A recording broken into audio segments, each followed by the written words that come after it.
This segment is on text selection. As English language teachers, we need to select texts which will be appropriate for our students' needs, abilities, and interests. We should be systematic and principled in our approach to text selection. Now here's a set of 8 criteria that we can use as a checklist to select texts. The first criterion is relevance. And so we should be asking ourselves these questions. First, what are my students' needs? Second, what are the learning outcomes and the specific skills, learner strategies, attitudes, and behavior that are listed in the English Language Syllabus 2010, which I intend to teach and have my students learn?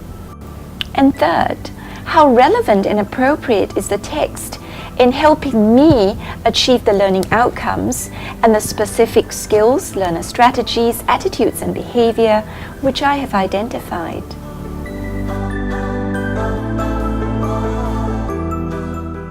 The second criterion is exploitability. In relation to this criterion, we should be asking ourselves these questions. Number 1, does the text lend itself readily to interesting learning experiences to be organized? Second, is the text capable of generating and sustaining a range of questions for the teacher and student to pose in order to stretch students' thinking? The third criterion is authenticity. For language learning to be meaningful to students, the context in the material should be authentic with real-world purpose, audience, context, and culture for language learning. So we should ask ourselves these questions. Number 1, does the text reflect real-life experiences? Number 2, is it authentic in terms of purpose, audience, context, and culture? Number 3, does it contain language features that are appropriate to the type of text that it is?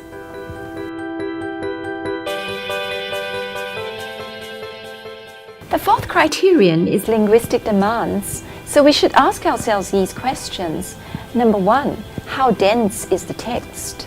Number 2, is the length of the text appropriate for the purpose of the learning experiences that we want to organize for our students based on their needs, abilities, and interests, and also for the purpose of formative and summative assessment?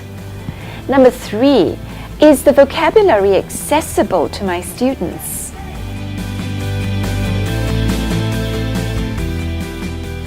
And number 4, are there contextual clues that are given that will provide my students with that ability to access unfamiliar words? The fifth criterion is cognitive demands. We should ask ourselves these questions. Number 1, how complex are the ideas in the text? Number 2, is the relationship between and among the ideas clearly linked and well signaled?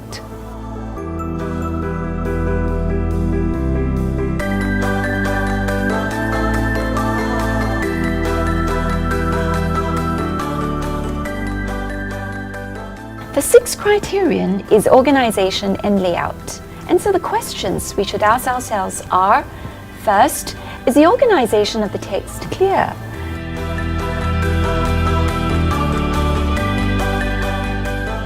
Second, is the type of font and font size appropriate for our students? And third, do the visuals serve a useful purpose? And just a point to make, a good text allows readers to easily navigate through the text without having to figure out which section should be read first. The seventh criterion is the content, theme, or topic of the text. And so the questions we should ask ourselves are, first, is the content, theme, or topic of the text age appropriate and accessible to our students, of interest to students of both genders, and is current? Second, does the text provide opportunities to learn about something relevant, meaningful, and interesting?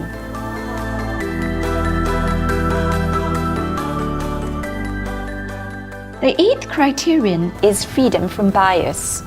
And so the questions for us to consider are, Is the text free from biases involving gender, race, religion, socioeconomic status, and nationality?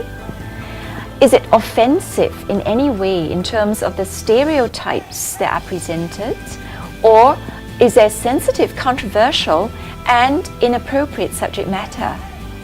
Third, is there any culture or subject-specific content which will privilege some students over others? In summary, text selection should be systematic, principled, and rigorous. And to achieve this, we should take into account the 8 criteria I've outlined.